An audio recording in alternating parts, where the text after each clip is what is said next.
Life and Teaching of the Masters of the Far East, Volume 1, Chapter 8. After a delay of 8 days, we broke camp on Monday morning and proceeded on our way. The afternoon of the third day out, we came to the bank of a larger river. The stream was about 2,000 feet wide, running bank full, and the current was at least 10 miles per hour. We were told that this stream in ordinary times could be crossed at this place without any inconvenience. We decided to camp until morning and observe the rise and fall of the water. We were informed that we would be able to cross by bridge farther upstream, but to reach this bridge would necessitate a detour of at least 4 days' hard travel. We felt that if the water was receding, it would be better to wait a few days, rather than undertake the long detour.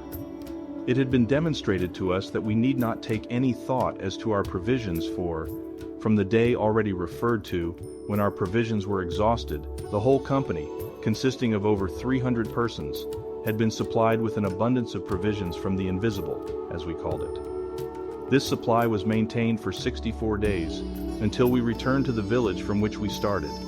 Thus far, none of us had any idea of the true significance or meaning of the things we were experiencing. Neither were we able to see that these things were performed by definite law, a law that all can use.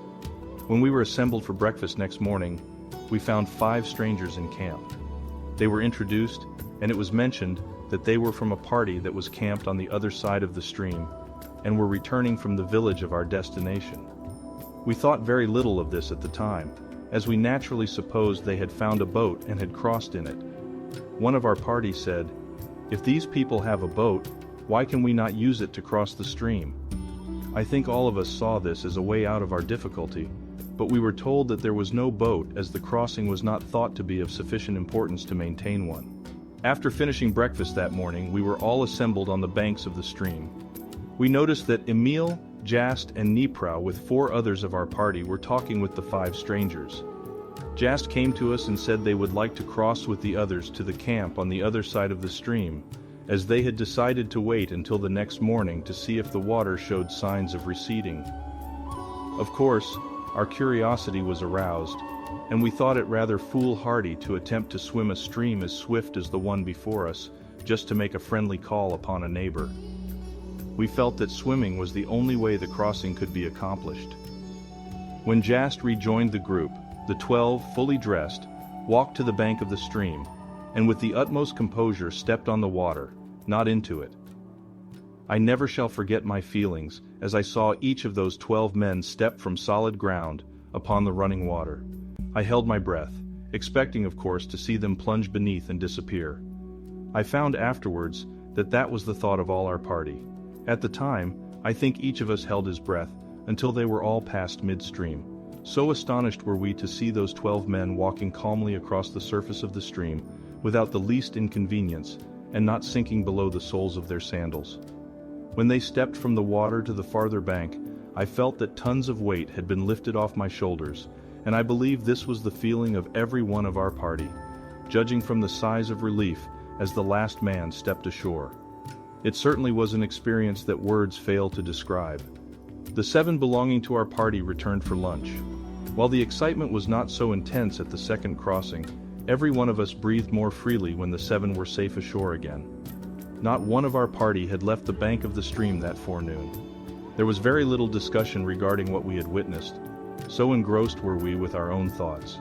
The second day, the company was toiling up the steep side of a mountain with the hot sun pouring down upon us, when our chief, who had said but little during the last 2 days, suddenly remarked, "Boys, why is it that man is obliged to crawl and grovel over this earth?" We answered in chorus that he had voiced our thoughts exactly.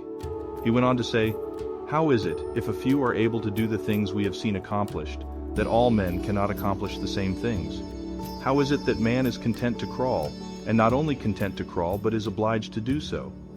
If man was given dominion over all things, he was certainly given power to fly above the birds.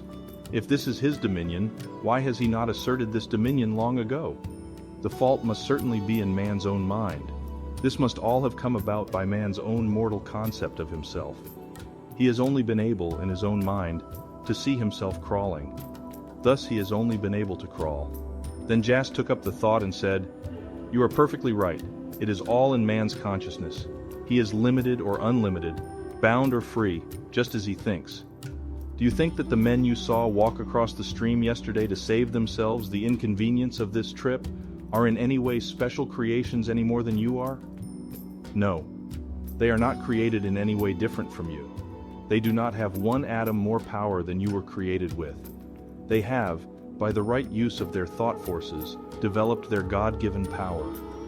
The things you have seen are accomplished in accord with definite law, and every human being can use the law if he will.